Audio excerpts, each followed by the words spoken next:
Hey everybody, Nick and Robert here with American Thought Project. Thanks for joining us. Today's going to be a tough conversation. Race in America. The date right now is 5/31/2020. So we are in the middle of a pretty significant uprising, I'd say, in an incident that happened recently in Minnesota. And we just kind of want to talk through what's going on, some opinions from our perspective, and I think we'll start with kind of what exactly happened. So Robert, kind of like what exactly is the reason that we're talking about this right now? Yeah, I mean, a couple of emotional days with Yeah. some unfortunate events from a number of different angles. So, one, obviously, the unjust killing of George Floyd a few days ago. I think it was the 25th. Um, has sparked a number of subsequent um, issues that we need to talk about. But I think, you know, when I approach this topic, I mean, it's emotional topic and a tough one to discuss. But I think It's huge too. yeah. There's so many. Like I was talking with one of my other friends about this. It is a huge web of like really difficult conversations and nasty things, that we have to deal with as a country. So, but I think like first and foremost, when I sit back and analyze this, it's the primary thing we should focus on is just acknowledging that what happened is a tragedy, and we need to listen to people who are grieving. We need to grieve with them. We need to seek justice. We need to do what's right.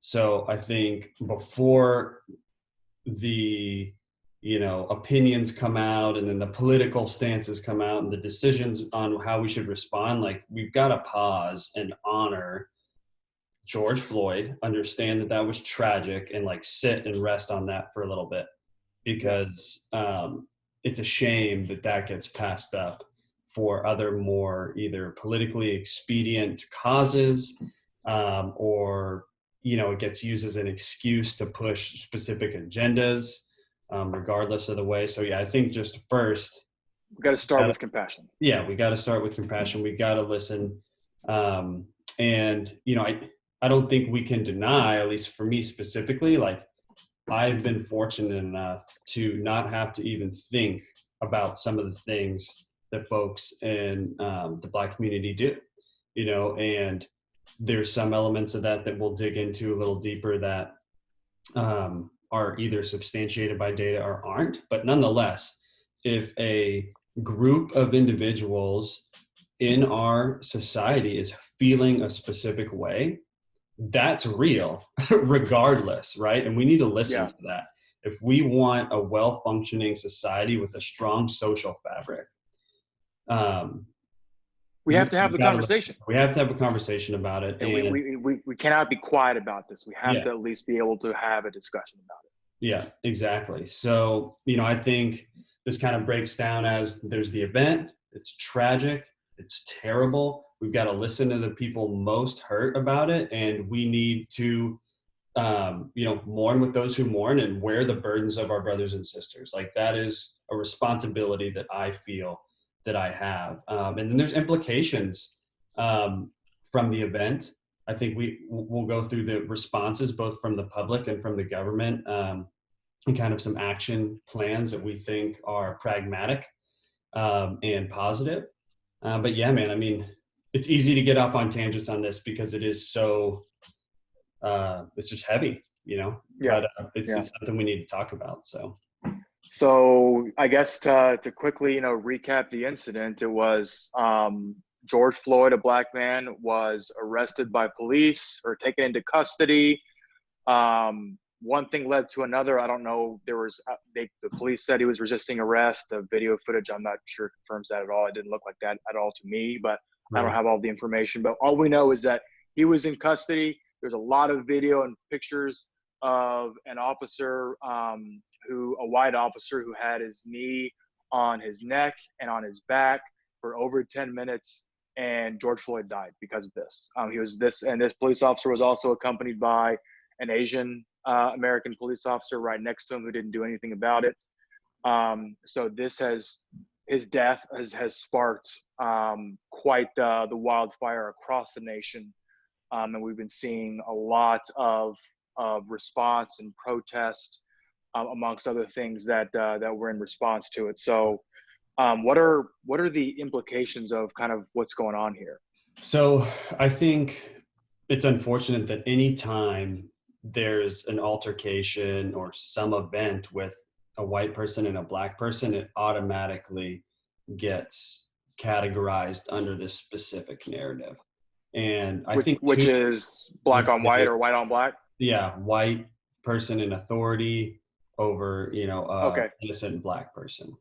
Okay. Um, and I mean, we cannot ignore the unfortunate history that lines up with that narrative. Oh, Like of we course can't not. be, We would be foolish yeah, and arrogant to not recognize travesties of the past as we look at issues like yeah, this.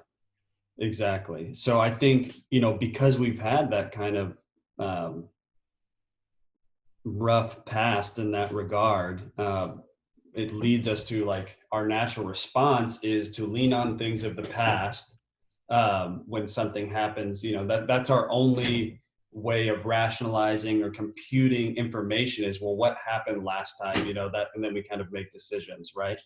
Hmm. So I think it's unfortunate that it automatically gets put in that, regardless of if it lines up with that narrative or not. So to me, I mean, two things can be true at once. Something unjust can happen that crosses racial lines, and also it can not be about that. There can be a Not be white about what? race. There can Okay. be Okay. a white cop that unjustly treats a black suspected perpetrator, and it not be about race. And then that same Right. scenario can happen, and it can be about race. So to me, you need a little bit more proof of racism driving decisions than just the fact that it's a white person and a black person. And this vice versa can be true as well. Black cop, white person, or Asian cop, black person, or Hispanic cop, white person. It's not always about race, but I understand how, when specific things continue to happen, it's your impulse to just want to put it in that category. Yeah. Uh, but I think it's important to just take a step back and say, hey, two things can be true at once, and let's see what happens. Like, to me, as we get into a little bit more about this cop, Derek Chauvin, I think all the information points to the fact that he was just a crummy cop Yeah. with a couple disciplinary actions taken against him. Same thing with the Asian American cop there, had it involved in questionable shootings. Like, there were cases brought to Amy Klobuchar's desk for prosecution. No action was Interesting. taken. So I this didn't guy know didn't that. have some star-studded past. Yeah. Yeah. Um, What I kind of see is, I see on the one side, I have one issue that could potentially mean he's a racist because he killed a black man in police custody, right? So there's one data point there.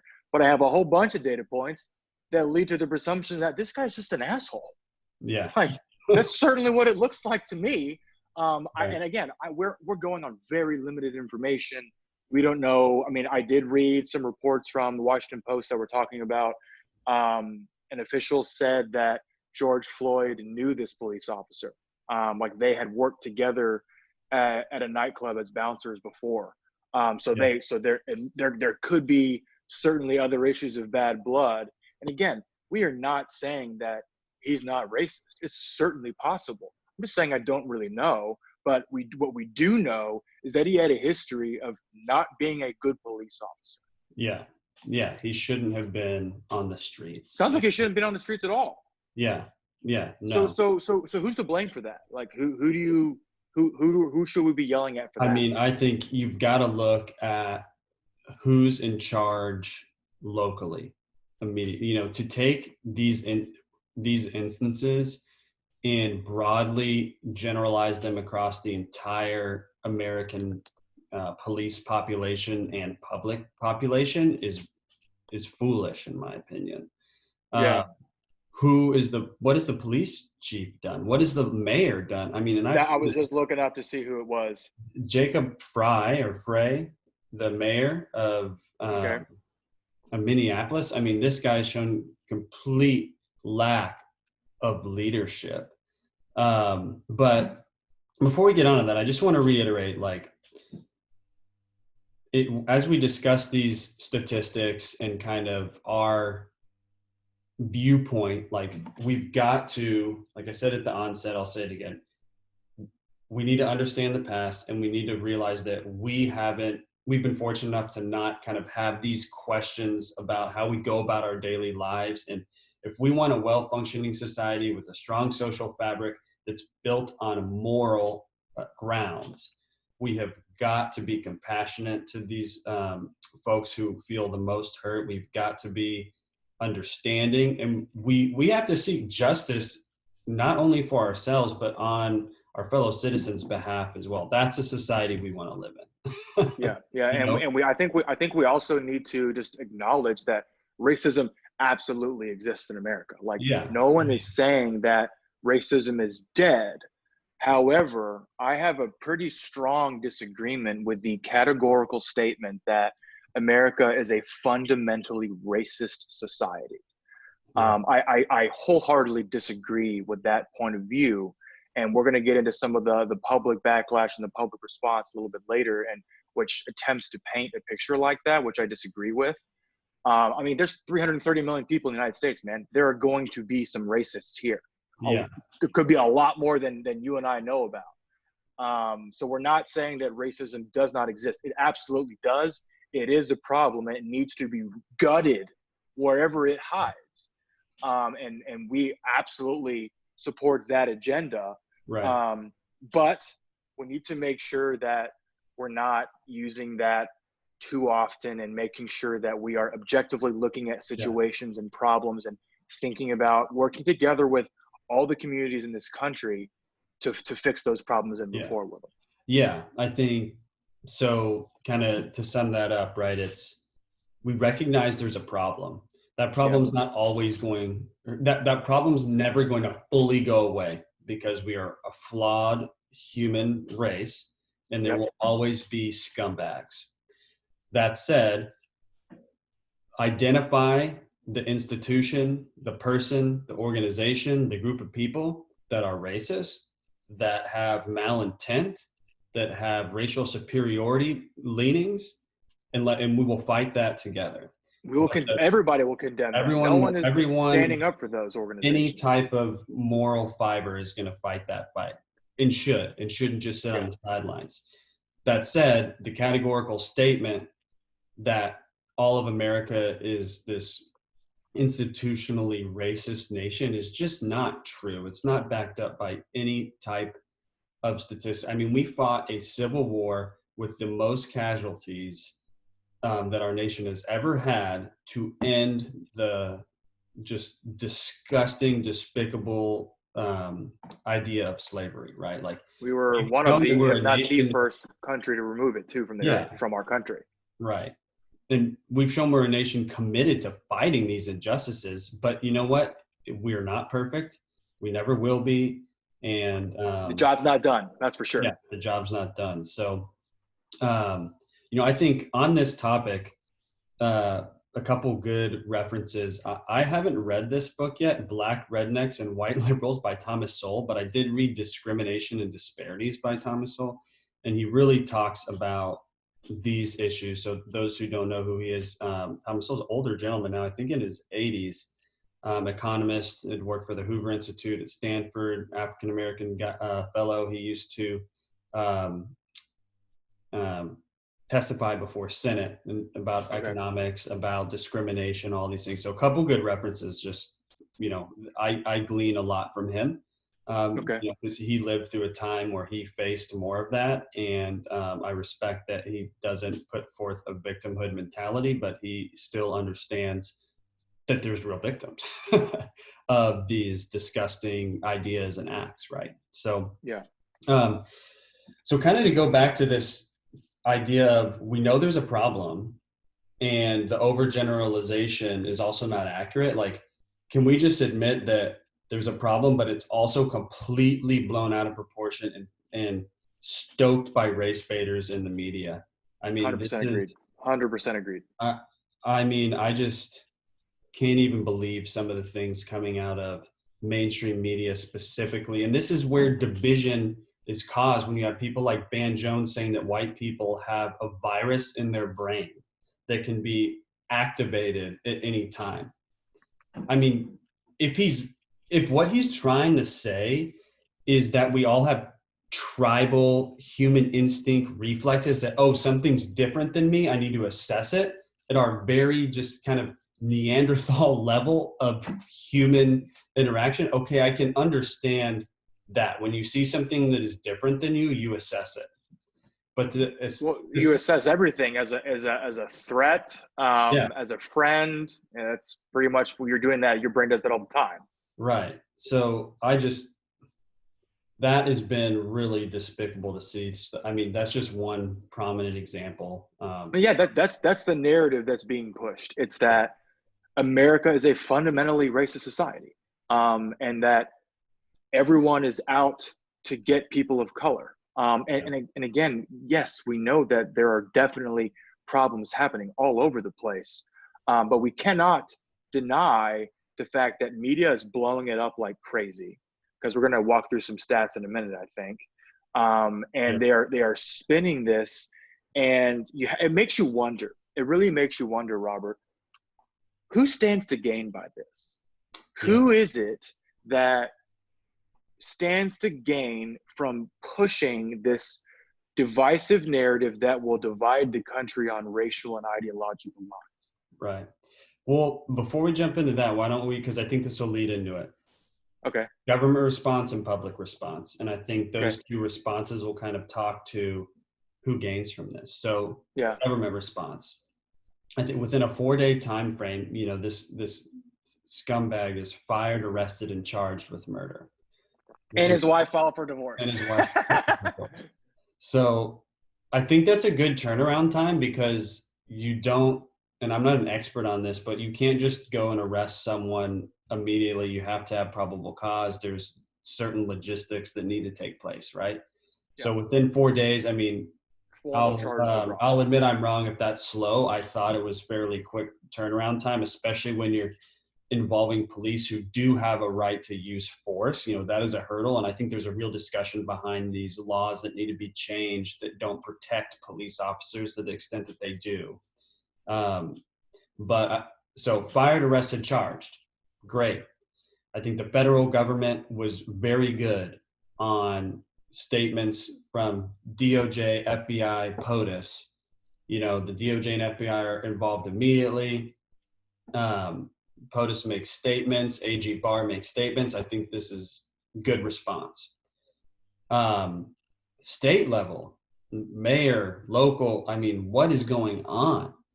What in the world is going on there? I don't understand how, as a leader of a city, a diverse city at that may have more of these instances, that you don't know how to come out and condemn this despicable behavior while also taking ownership that this person is working in your government. Yeah. I mean, no responsibility I mean, taken. I've been reading reports about police in Minneapolis having a history of bad racist behavior like this, or potentially, race-driven behavior, and without a doubt, like bad conduct. So, like, why weren't heads rolling a long time ago for this? Yeah. I mean, look to your elected officials at that for that. Yeah. I mean, this guy had two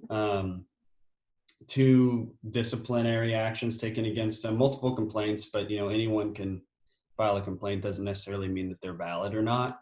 And then, I mean, from my understanding, I read a couple articles about, information about this guy had hit Amy Klobuchar's desk when she was the district attorney, and they didn't, move forward and prosecute. I mean, I don't know. We probably need to do a follow-up on that, but the fact that this even occurred at least makes you question what local government is doing.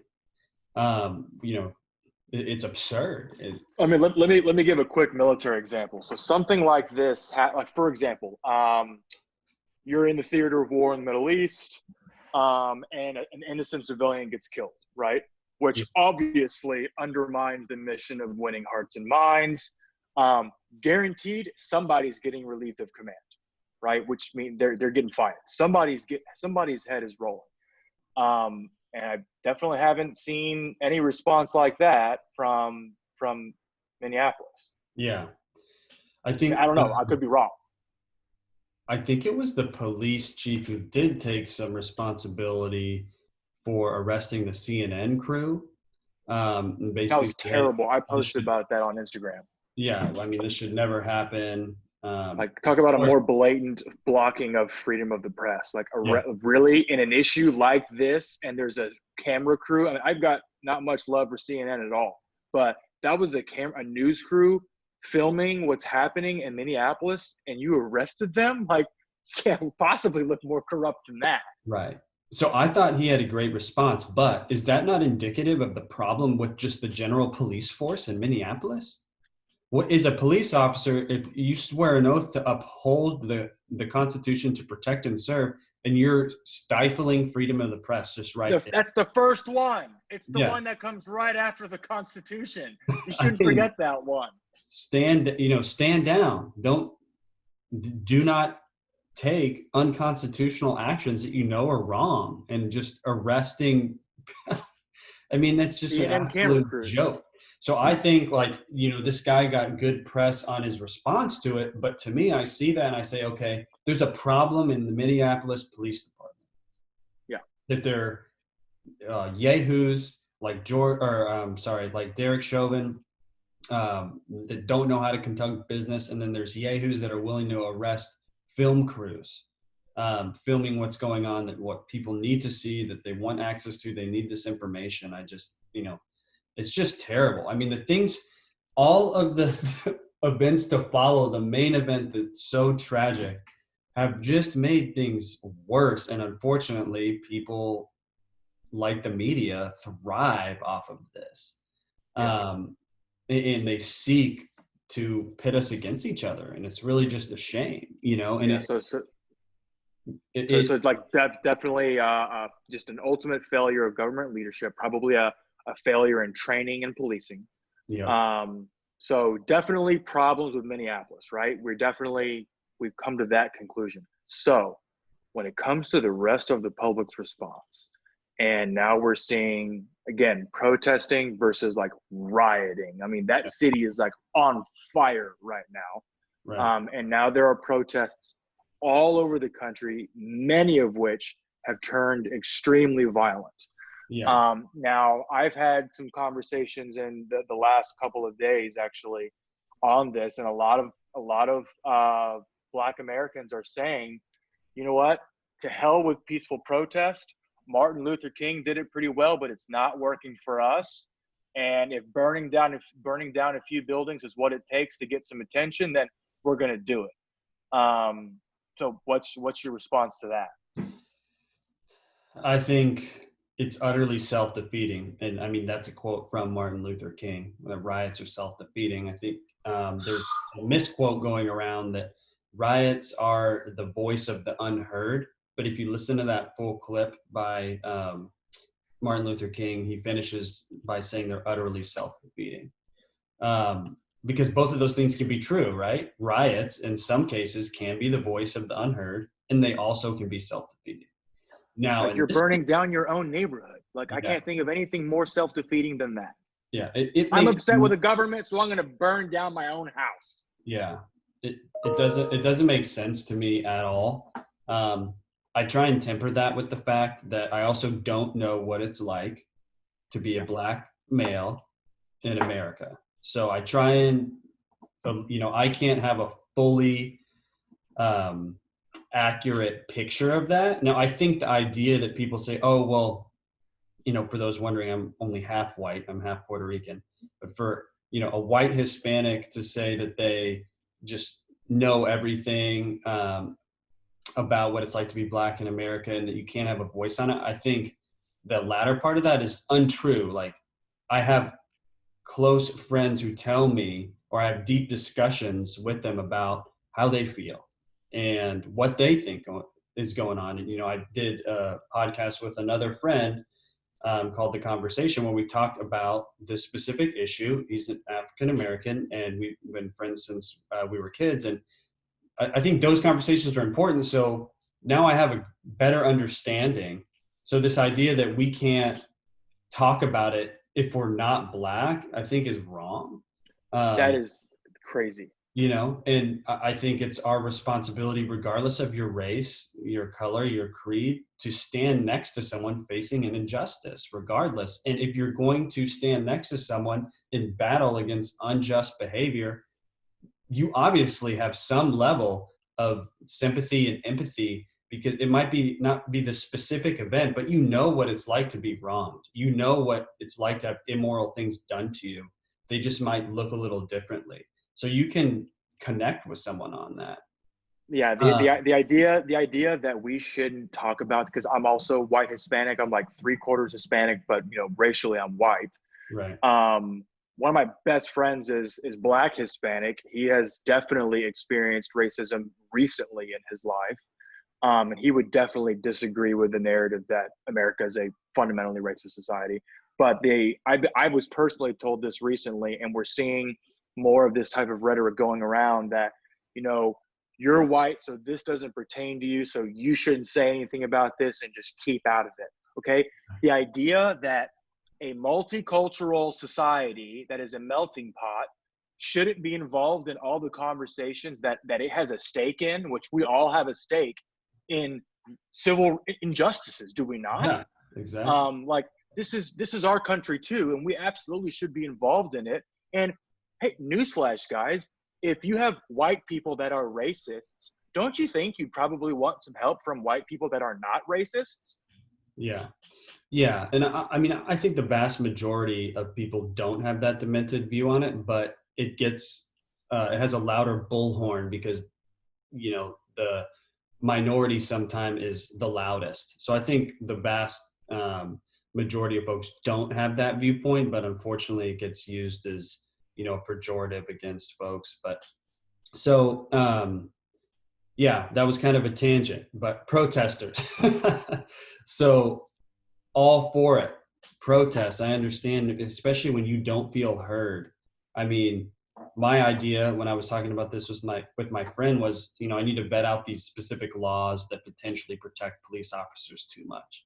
So I thought, well, why don't all of the folks who are genuinely protesting occupy the state capitol until these laws are taken off the books? Why can't we do something like that versus destroying other people's property? And I think another injustice that's being done is you've got looters, rioters, and Antifa, who are domestic terrorists. They are causing havoc. At the same time, genuine protesters are out there trying to support a noble cause, which is, hey, guys, I'm a Black American and I'm tired of this. That is a noble cause. And now everything's getting blended Polluted. together. And the folks who maybe don't exercise empathetic or critical thinking are painting with a broad brush. Look at all of these idiots. Look at all, of these scumbags. Well, there's two categories. There are virtuous American citizens protesting an injustice, and then there are scum of the earth, Antifa, Thugs. rioters, looters, and thugs. There are two parties that just so happens to be going on simultaneously, and that's a shame because um, It's the good undermining the people, message. yeah, and the good people are getting drowned out by the bad people. Yes. Yeah, I mean, Antifa literally fits the definition of a terrorist organization. The definition of a terrorist organization is an organization that uses violence to further a political goal. Yeah, Bingo, that's Antifa.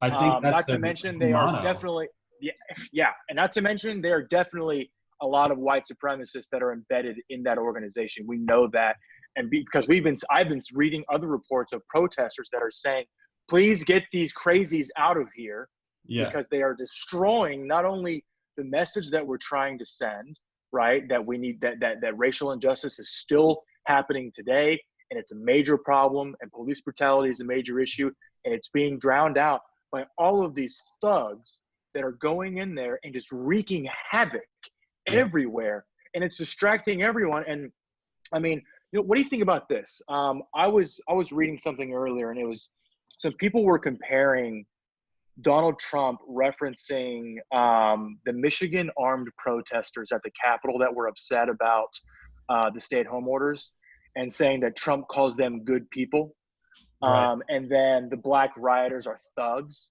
and that that was racist rhetoric. I mean, I'm sorry, you know what that reminds me of, Robert? That reminds me of that. It's an insurance company commercial where the people are walking and they see the aliens in the front yard, and they're like, wow, that's a beautiful lawn.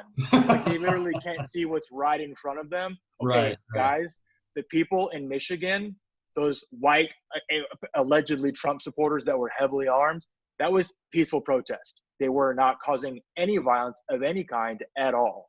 And they were all Whereas, races too. All races yes, were there. yeah. And then these, and again, we're not, when Trump says those thugs, he's not talking about the people that are legitimately protesting the injustice that we've seen and that's been happening. He's talking about these psychos from Antifa, and I heard like 80% of the rioters come from out of state. By the way, that's a felony when you cross state lines Yeah. and do that. Yeah. I mean, it's just everything is used to push a divisive narrative, I don't want to get too much into the whole tweeting thing and go down that rabbit hole right now, because I want to stay focused on this specific issue. But I will say Trump tweets out something about once the looting the shooting starts, and people think that this was inciting violence. I mean, I guess Glorifying violence is what Twitter yeah, said. Yeah. I guess that's up for interpretation. If it's me, I'd probably be a little bit more careful with my words. He came out and clarified that he meant exactly what did happen, where 7 people were shot in Louisiana, a store owner in Minneapolis shot and killed a looter. Yep. People were beaten to death. I mean, so that is just another example of the media picking something up and using it to stir even more division. Again, can you be more careful with your words and maybe clarify at the onset? Yeah. Yeah.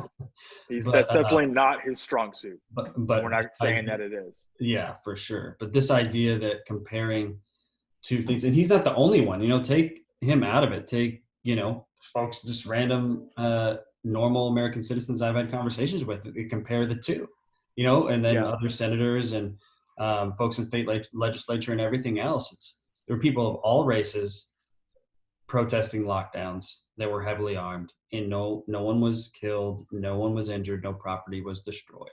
And now there's people of all races destroying property. So it's Yeah. right to compare the two. Just because Yeah. the reason for the protest was different doesn't mean the method of the protest is not comparable.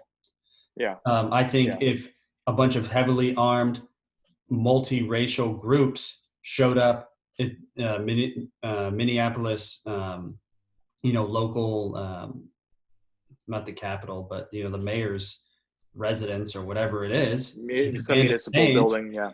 yeah, there would probably be more change. And instead of focusing on the National Guard having to come in and curfews having to be put in place, change would be happening. But right now, all the political capital is being spent on how to handle the insanity versus driving change. And that is a real A tragedy. terrible shame. It's Yeah. an injustice to George Floyd, to all of the other unarmed Black folks who have been killed at the hands of bad police officers. It's an injustice to all of them because we're wasting political capital, time, resources, and effort in containing bad behavior instead of fixing problems. Yeah. And what makes it even worse is a lot of the folks that are doing this rioting and looting, they don't have a stake in the game. They just want chaos and mayhem. And to the previous point, they're drowning out people who are standing up for something noble and that you and I would be right there next to them fighting for. And in some ways Absolutely. are by having this conversation and posting it publicly, right? Where we want to fight against these injustices. And it's just a shame that it's gone completely the other way. Now the focus is on all these other things, and it's just it's really sad. So to kind of bring us full circle and wrap up here, what do you think we do about, like, how do we move forward from this? Like, what is Yeah. the average person supposed to do about this besides, showing support? I've seen a lot of GoFundMe's for the George Floyd Fund, from cleaning up Minneapolis to a lot of other things. Like, besides, thoughts and prayers, which, are about as valuable as nothing. What do we do here? I mean, I think first and foremost, you got to have a conversation with someone. Again, just referencing my other podcast with my buddy that we called The Conversation, because we think that that's the foundation to a well-functioning society that understands one another. And it's kind of what we're doing here too. Yeah. Talk to someone who has a different background than you, that feels differently than you, or that has faced different injustices than you have. I think, we become a society that only talks in echo chambers or doesn't know their neighbors, or, like, let's have communication with our fellow American citizens and understand that. It's provided invaluable insight for me specifically when I talk to people who are very much on the other end of things, maybe belief system, or how their belief system in government rather, or even their spiritual belief system, and then it's very valuable to talk to people who live in the everyday environment of having to deal with more personal ramifications of these things. Yeah. So I think that's where we start. That's practical, and everyone can do that. And it's Yeah. it's our duty to do it. We need to have compassion. We need to have love, and we need to seek justice together. Micah 6:8 is my favorite Bible verse, and it talks about seeking justice and doing what is right. This is something all Americans can and should do. I don't think more training is ever a bad idea.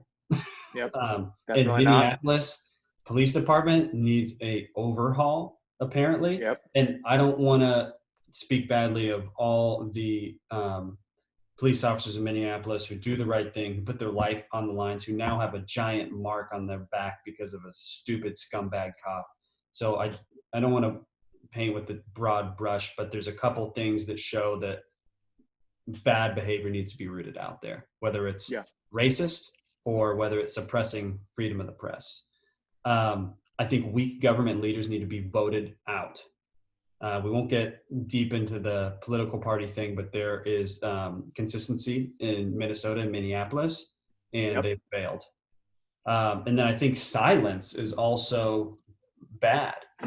So specifically from national, federal leaders, there's a group of folks that we have not heard from. Why? Is it because the Black vote is very important to them? Is it, what is it? What is the reason why? And to me, we'll just talk about the elephant that's in the room. I have seen tweets and posts on Facebook and everything saying, hey, folks aren't speaking out because they just want to do whatever is going to win the Black vote, regardless of what it is. And to Wow. me, it's like, what is more If that important? is true, that is absolutely tragic. Yeah. And what's most important to the Black community? Fixing the problems, not pandering to win votes and to just show up every 4 years and tell a group of people that you care about them. Let's see action and speak out against what is wrong, whatever the wrong is. I think was it the mayor of Atlanta or something? She came out. I don't know if she's a Republican or a Democrat, Black lady, and I really liked how she came out against all this stuff. Take a page out of her book. Some of these senators and Congress people. So, anyways, a long-winded way to say, let's talk to people. More training, vote out weak government leaders, and don't be silent. I mean, that kind of ties into step one, talking with people, but I mean, I feel an obligation to be like, this is wrong, and we need to address it. Like I think it's natural for people to not want to have the hard conversation. You have to have it. It has to be done. What hope do we have as a nation if cleaner heads and clearer heads can't prevail? Yeah, If we cannot come together, have the hard chats, make change, implement change, fire people where we have to, praise where it's due, and criticize where it's due as well. yeah, And we have to move forward together. Otherwise, yeah. I mean, I don't like the look of the future if we can't do that. So, Yeah. um, It'll be anyways, interesting to see what happens over the next few days. And I mean, I yeah, hope this is that, just. I'm sure this is going to be going probably for a while. And yeah. And I think, as you and I will probably have another discussion about this. I mean, for me personally, I don't want to forget about George Floyd and this like yeah, injustice. I don't want that to be covered up. Like that is what we need to focus on, and we need to have compassion around that. And take up the burdens of our fellow Americans that feel burdened. And I want to focus on that. I want to keep the narrative on that versus these Antifa scum rioters that are hijacking. They're hijacking a good movement that racial injustice is wrong, and they have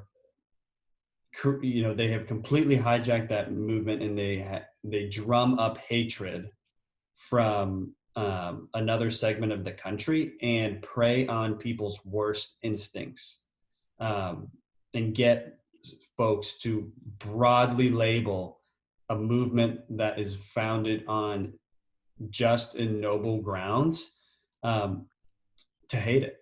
yeah, And cause more division. So yeah, I think yeah, as we move forward, let's wear that responsibility of listening to our fellow Americans, speaking out against injustice on whether it's in police force, whether it's in criminal justice system, whether it's in the response of our fellow citizens who are acting like fools, or whether it's in support of peaceful protesters. And we talked about civil disobedience. Nonviolent civil disobedience is something that we definitely can get behind.